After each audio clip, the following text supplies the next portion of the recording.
Pour que notre système par répartition soit viable, il faut 3 conditions.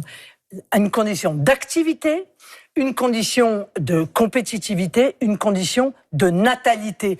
L'immigration contribue à hauteur de 70 milliards d'euros en impôts et taxes. Le taux de fécondité il est de 1,7, d'accord ? Et que le seuil migratoire permet l'augmentation de la population. Les retraites sont financées par les salariés. Aujourd'hui, 1,7 salariés finance un retraité. Nous sommes d'accord. Il va falloir leur expliquer qu'il va falloir travailler jusqu'à 67, voire 68 ans s'il n'y avait pas d'immigrants en France. Nous avons 15 salariés.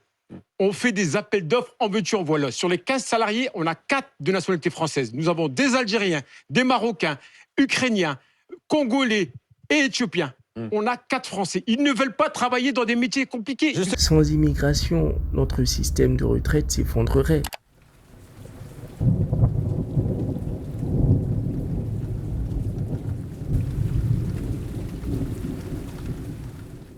Chers amis de la liberté, bonjour.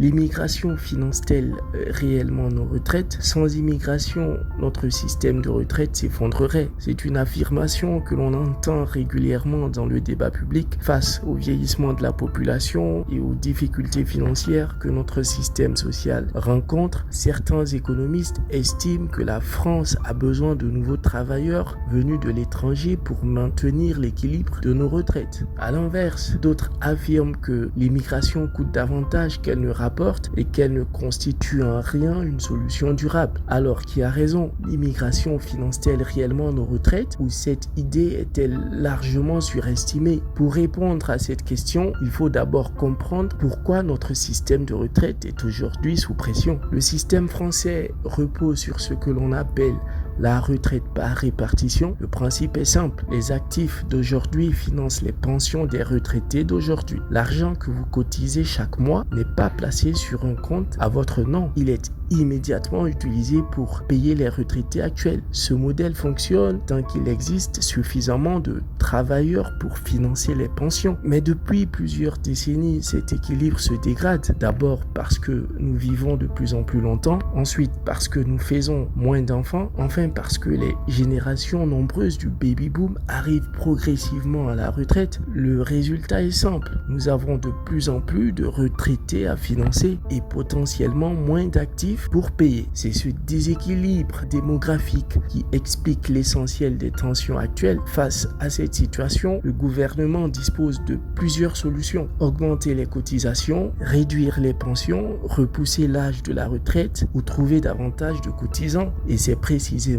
là qu'intervient l'argument migratoire. Pourquoi certains économistes défendent l'immigration ? Le raisonnement paraît à première vue parfaitement logique. Si le problème vient du manque de cotisants, alors il suffit d'augmenter le nombre de cotisants. Alors, la majorité des immigrés arrivent à l'âge de travailler. Ils ne sont généralement ni des enfants ni des retraités. Ils peuvent donc entrer rapidement sur le marché du travail. Lorsqu'ils trouvent un emploi, ils versent des cotisations sociales, ils payent des impôts, ils consomment, ils participent à l'activité économique et tout cela alimente les finances publiques. Pour certains économistes, l'immigration présente même un avantage supplémentaire. Le pays d'accueil bénéficie d'une main-d'œuvre déjà formée. Autrement dit, l'État n'a pas financé l'enfance, la scolarité ou la formation initiale de ses travailleurs. Ils récupèrent directement une partie de leur capacité de production. L'immigration permet également de répondre à certaines pénuries de main-d'œuvre dans le bâtiment, dans l'agriculture, dans la restauration ou encore dans les métiers de la santé. Dans ces secteurs, de nombreuses entreprises peinent à recruter. L'arrivée de travailleurs étrangers permet alors de maintenir l'activité économique. Vu sous cet angle, l'immigration semble effectivement contribuer au financement des retraites, mais l'histoire ne s'arrête pas là. Il y a des limites concernant ces arguments, car un élément essentiel est souvent oublié. Les immigrés vieillissent eux aussi. Le travailleur de 25 ans qui cotise aujourd'hui deviendra un jour retraité. Il bénéficiera alors du même système que l'ensemble de la population. Autrement dit, l'immigration ne supprime pas le problème démographique. Elle le repousse dans le temps. À court terme, de nouveaux travailleurs arrivent, les cotisants augmentent, les finances publiques respirent, mais quelques décennies plus tard, ces mêmes travailleurs perçoivent eux aussi une pension. Le défi réapparaît alors. C'est pourquoi de nombreuses études concluent que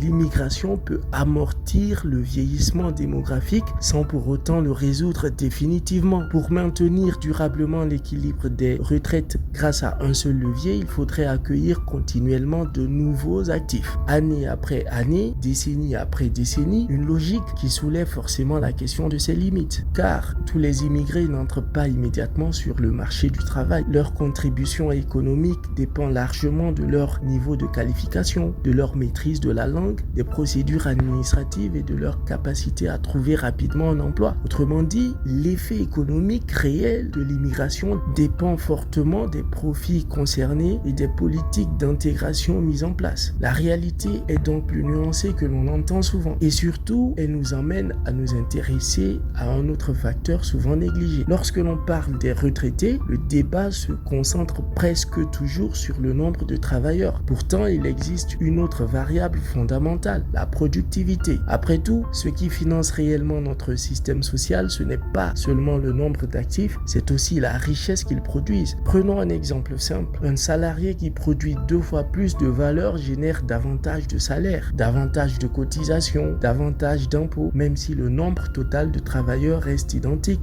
Historiquement, c'est précisément ce qui s'est produit. Grâce au progrès technologique, à l'automatisation, à l'informatique et aux innovations industrielles, un salarié moderne produit beaucoup plus de richesse qu'un salarié des années 1970. Cette argumentation de la productivité a permis de financer un niveau de vie plus élevé, davantage de services publics et une protection sociale plus développée. C'est pourquoi certains économistes considèrent que la véritable question n'est pas seulement démographique, elle est également économique. Comment produire davantage de richesses avec les ressources dont nous disposons? Comment améliorer l'efficacité du travail? Comment développer l'innovation? Car un pays plus productif dispose davantage de moyens de financer son système social, même avec un contexte vieillissant. En conclusion alors, l'immigration finance-t-elle les retraites? La réponse est oui, mais seulement en partie. À court terme, l'arrivée de travailleurs supplémentaires augmente le nombre de cotisants et contribue au financement du système. Sur ce point, les données économiques sont relativement claires. Mais à long terme, ces mêmes travailleurs vieillissent eux aussi. L'immigration ne fait donc pas disparaître le défi démographique, elle en atténue les effets pendant un certain temps. Le financement des retraites